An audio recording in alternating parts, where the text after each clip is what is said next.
This week, Sorare announced their plans for the NBA playoffs and answered some very interesting questions in their AMA. If you've been following this channel, it's something that we've been preparing for, and we've got a lot to talk about today, including the hint that common cards will expire or reset at the end of this season. In this video, I'll tell you why, we'll break down the playoffs and some strategy, and do another deep dive with the advanced analytics tool from last week. All right, let's go.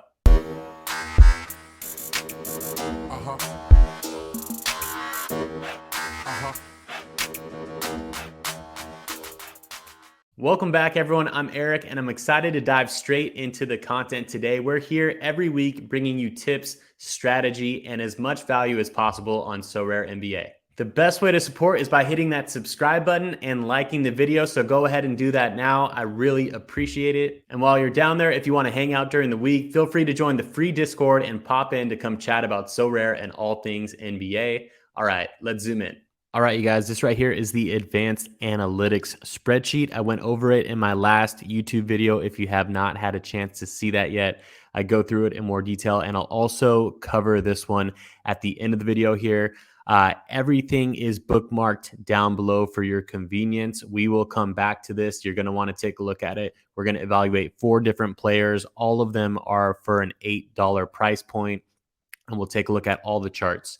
Last 10, last 5 fantasy points per minute. So if you're into that kind of thing, make sure you stick around to the end. But one of the things that I want to touch about first is the fact that common cards are probably going to expire for the NBA at the end of the season.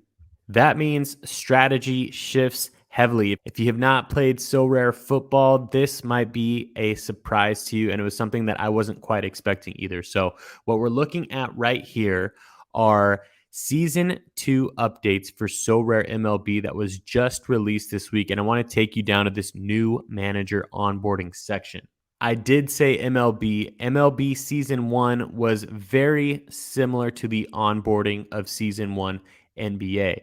So you were given a choice of a superstar or MVP to anchor your roster, then given a number of common cards at random to compete in common competitions. It may be a long time ago, but I'm sure you remember my choice was Giannis. Those cards got us through this season. We've been able to use them to build extremely deep galleries to enter contests. I now have over 100 of them, pretty much every superstar. We'll take a look at one of my strategies going into the playoffs next. However, as we zoom in here, you can see that MLB is retiring all Season 1 cards, starting it in Season 2. This says they're doing it to make it fair to onboard new players that will be coming to play the game for free, and to overhaul their onboarding system with more of a draft system. Although it's tough to see all those players go, it does make sense, and it will give some new excitement to Season 2, starting all over with the rest of the managers. So I'm actually looking forward to getting back into a brand new fresh start in Season 2 myself. Having everybody at your disposal kind of takes away a little bit of the excitement of it. In that case, it becomes more and more just like a fantasy basketball unlimited when everyone's competing with the same type of cards. So this is, again, a big kicker that I did not really know, but they also did this in Sorare Football, their flagship product, moving into Season 2 also. So we've been talking about this in the Discord. If you have any other thoughts on it, drop it in the comments or come join us in the Discord. Because of all of this, it's not announced yet. We're just making an assumption here, but I do expect them to do the same thing for NBA. So this is a huge strategy shift going into the NBA playoffs. What I will be doing is going here and using my free swap. Anybody that I have that's not going to be a playoff player is going to be traded in over the next month. So I'm going to go ahead and do it right now here on screen. And what I'm trying to accumulate here is I'm trying to get the best tier 1 guys that I possibly can have. So I already have Embiid, Jokic, Luka, getting dicey in Dallas, Tyrese looking like not going to happen for the Pacers this year. SGA, same thing there. So the standings, make sure you take a look at the standings, know the play-in tournament, know who's really in the playoffs and how that thing is going to look. But I want those surefire players who are up at the top here who are going to be getting me the most deep playoff run chances. So I'm going to start trading in guys, even my tier one guys, knowing that I'm not likely, almost with as much confidence as I can say, not going to be able to use them into season two. So you might as well get rid of them now, is my theory. If you want to take a look at the tier ones, here they are. Most likely, what you're doing is you're trading in a tier one for a tier one. If you trade in a tier two, you're going to get a tier two. They do a really good job about that. So you can find those under the rewards section of any given game week. Here are the current tier ones right here. So I see that Tyrese Halliburton is down there. I have him. I'm going to go ahead and try to trade him in. SGA, Pascal, those guys are guys that I have that are probably up next to trade in also. So we'll see. Hopefully, we can get somebody big in return. And again, if you want to do it and you don't like those guys, you can always trade out of them. So, or exit out of it, and you don't have to go through with it. So I'm going to trade in Tyrese. These are my 5 options right here. So Harden, Jaylen Brown, SGA, which I already have. I have Jaylen Brown also. I have SGA. I have Donovan Mitchell. And it would be Anthony Edwards or Harden for me. I'm going to go ahead and let go of Tyrese, go with Harden, see how that ends up playing.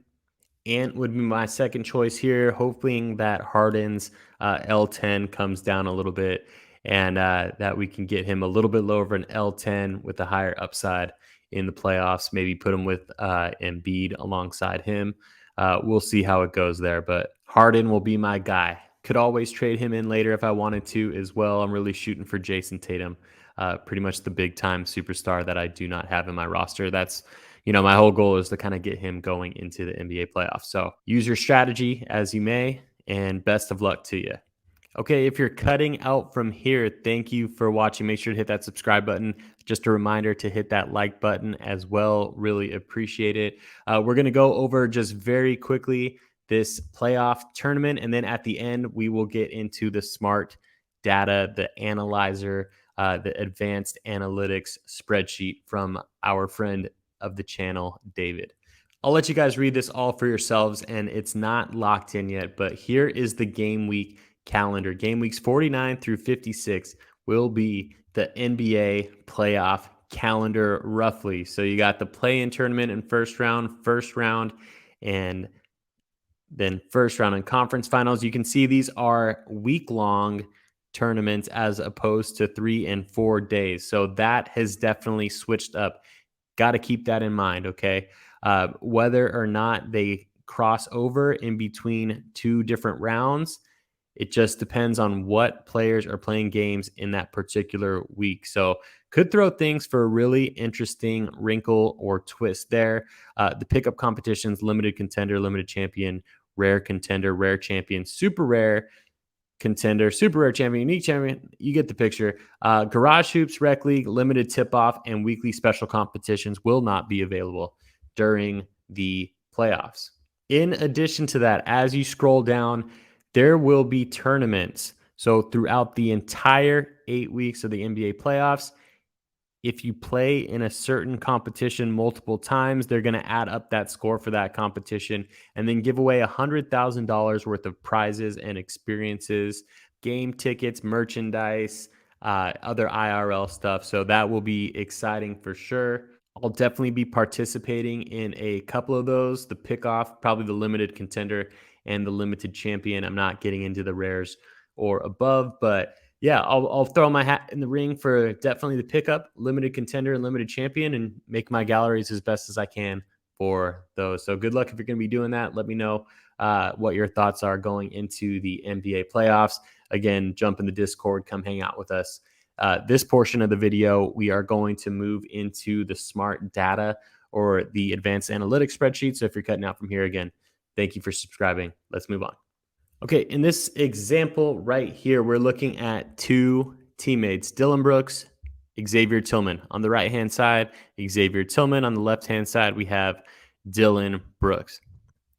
What this thing does is spits out an analysis, fantasy points per game, fantasy points per minute, which is really important here. It shows who's most productive when they are on the court. As you can see here, the edge goes greatly over to Tillman at 1.07 per minute and to Dylan Brooks, he's only at 8.81 points per minute. So you got the standard deviation there. You got percentage on defense. So Tillman's about 51% of his points on defense, which I love those defensive stats. You can get some blocks, rebounds, steals, all that good stuff is going to add up to boom potential, in my opinion. Turnovers per game has a lot less also, which is less hurting of their score as opposed to Dylan Brooks' 1.4. So the thing is, these cards are both the same price. These cards are both $8 on the marketplace. And if you look at their charts, Brooks has been pretty steady or declining, so to speak. And Tillman, of course, is on the rise because Steven Adams is out injured.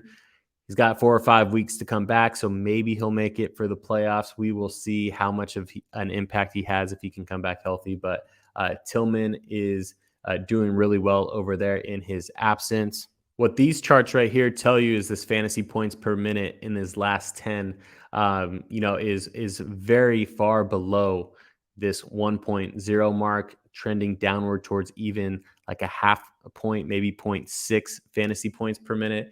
And then over here, Tillman is getting up near towards the 2 in some games, and then very steady at the 1 fantasy point per minute mark. Brooks still has upside. His last 10 is coming down, but it definitely gives you doubts. I think in this situation, what I would do, both of them at $8. If you want to buy a card long term, taking to mind that Tillman's under 23 years old, $8. Dylan Brooks, 27, is $8, and then you can decide there where you want to put the money. This spreadsheet can be used for any player in the game, and again, this thing is so impressive. All the details as to where to find this example, this spreadsheet was created and submitted by David, a subscriber, a member of this NFTY Sports community, and he offers this service up. You can find all of his details down in the description of the video. Use it for the rest of the season for NBA playoffs. I know he plans on making this tool even better into season 2 too. So make sure to check him out. At very minimum, give him a follow on Instagram. If it's not for you right now, then maybe it is for you next season. So make sure to keep it in mind. Really, really slick tool. I'm going to show you 2 other guys that I'm looking for also at the same $8 price point. That could be good playoff guys to have around the same price. So Brooks, Tillman, take your pick of the 2. Mine would be Tillman. Now I'm over at Sorare data. We know Brooks is a 22 cap, or 22 last 10, and Tillman is a 27 last 10. So I'm looking for guys within those range here that I'm identifying that I might want to have for the playoffs. And I see guys like Harrison Barnes down here on the Kings, and I see Draymond Green. Both of those guys are in the same price range, $8.39 versus $9.38. So about $1 apart for Barnes and Draymond. We can go back to the spreadsheet over here and type them in. And here are their charts respectively. So Draymond, more points per game, more points per minute, more defensive points, but also a lot more turnovers than Barnes. Here's again the last 5, last 10 projection. It can show you what direction they are going in. Remember, the last 5 is trending quicker. So if the last 5 is going up significantly, then the last 10 is going to trail that. Look down again at the fantasy points per minute. You can see Barnes has never been over 1. Now, his highest scoring game was recently over 45. Draymond has had multiple games over that mark. Draymond is also just creeping around that 1 point per minute line, but definitely a little bit higher on average than Harrison Barnes. So I would go Draymond in this one, also kind of banking on a deeper Warriors run also. So there you go. A lot of good ways that this spreadsheet can help you out in making your day-to-day decisions on Sorare. Again, a big shout out to David, and check him out for sure.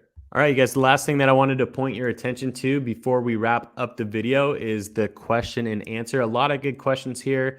All I'll link this down in the description of the video too. Check that out along with my other socials. It is from the head of engineering, David at Sorare, and it covers Sorare, NBA, and MLB. Lots of great questions. I love how Sorare is going about their business, trying to get rid of multi accounts and just the way that they go about supply and stuff like that. So I know there's a lot of things to be critical of, but at the same time, when it comes to controlling their supply and having a pulse on the market, I think it's really good that they've done what they have done so far in keeping it somewhat stable in a very volatile space anyway. So as we see the platform grow and more new users come in, I think they're making really great decisions in their gameplay and making it a fun experience for their users.